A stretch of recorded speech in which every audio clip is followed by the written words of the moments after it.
Welcome to this presentation on how to write the Level 5 CIPD 5001 assessment for 2024-25.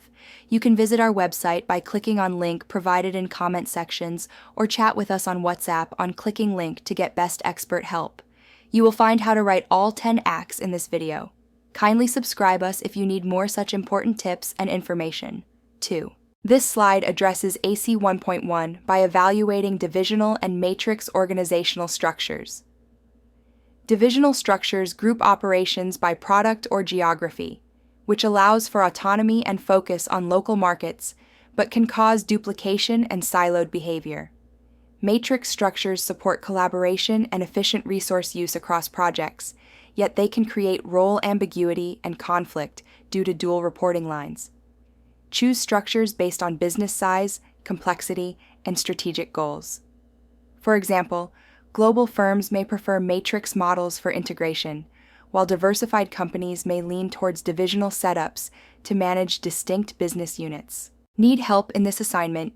Visit our website or chat us on WhatsApp link given in comment sections. To answer AC 1.2, analyze how your organization's strategy ensures that offerings align with customer needs.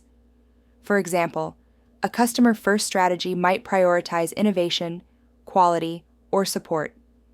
Strategic goals such as increasing market share or sustainability can guide product design, pricing, and service delivery. Explain how customer feedback, competitor analysis, and market research shape these strategies. For instance, a strategy to expand into digital services may stem from growing online demand. Show how clear strategic planning leads to more targeted, value-driven offerings. This slide addresses AC 1.3 by exploring key external factors. Rising interest rates can increase borrowing costs, affecting expansion or investment. Inflation drives up wages and raw material costs, squeezing margins. A third factor, such as technological change, might require new training or systems. Analyze how these factors affect operations, e.g., adjusting prices or delaying investments. Then, identify strategic priorities like improving efficiency, renegotiating contracts, or digital transformation. This evaluation shows your ability to link macroeconomic trends to practical business responses and strategic planning. To address AC 1.4, you should examine how AI is currently used or could be introduced within your chosen organization. Identify specific technologies, like chatbots, data analytics, or predictive algorithms, and assess how they affect job roles, workflows, and decision-making. Discuss potential benefits such as efficiency and innovation, while also recognizing risks like job displacement or data privacy concerns. Use examples from your organization, such as automating customer service tasks or using AI in recruitment. Your strategy should balance opportunity with caution, emphasizing ethical and practical implementation. This approach demonstrates your understanding of AI's influence on organizational operations and workforce development. This slide focuses on AC 2.1, which explores organizational culture through two key theories. Charles Handy's model categorizes culture into power, role, task, and person. For instance, a role culture emphasizes structure and formal roles, common in government bodies. David Rock's SCARF theory, status, certainty, autonomy, relatedness, fairness, explains social factors that influence behavior and motivation. When applying these models, explain how your organization's structure aligns with Handy's types and how SCARF factors are supported or hindered. This analysis will demonstrate your grasp of theoretical frameworks and their relevance in the real workplace context. To answer AC 2.2, assess how hiring and developing employees affects your organizational culture and employee behavior. Start by describing how your organization selects new hires, e.g., structured interviews, and supports development, e.g., training programs. Then evaluate how these practices influence cultural values such as innovation, diversity, or collaboration. For example, onboarding processes that include mentorship can promote team bonding. Development programs may reinforce desired behaviors like ethical decision-making or continuous learning. Show how consistent, inclusive processes help embed the culture into daily operations.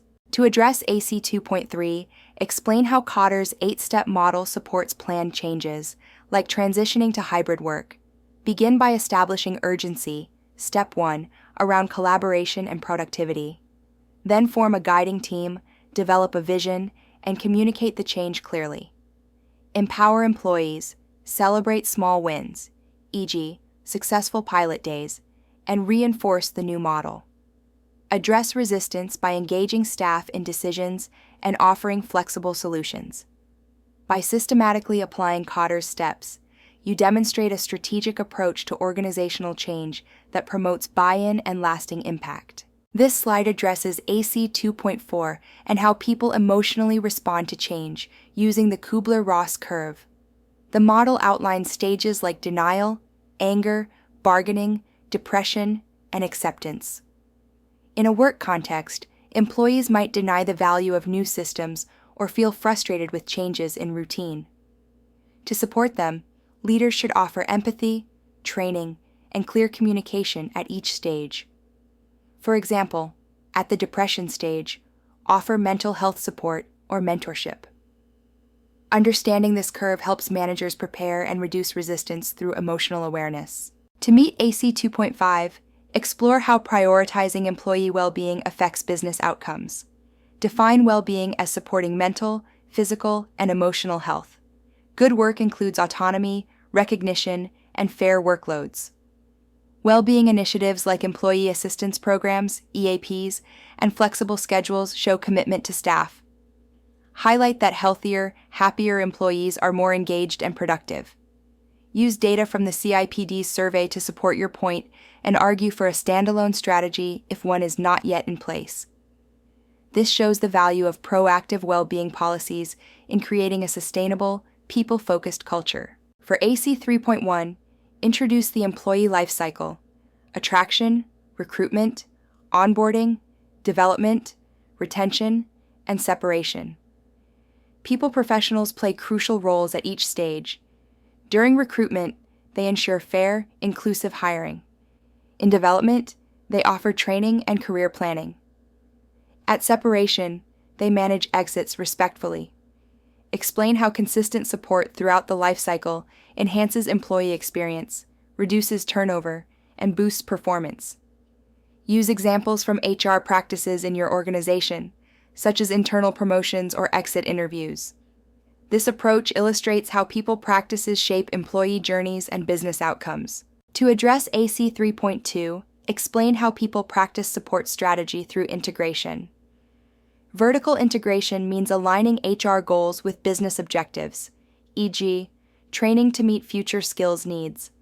Horizontal integration ensures HR functions like recruitment and reward align with each other. For example, recruiting based on values that match performance management goals. Provide organizational examples, such as HR aligning with digital transformation goals. Emphasize how integration improves consistency, employee experience, and strategic impact. For AC 3.3, discuss how to engage and consult employees during a shift to a 4-day week. Start by explaining the importance of understanding staff needs and concerns. Use tools like surveys and focus groups to gather feedback, and consider pilot trials to test the model. Transparent communication, regular updates, and inclusive discussions help build trust and buy-in. Involve managers early and offer support to manage workload adjustments. Consultation ensures smoother transitions and helps align the new policy with both organizational goals and employee expectations.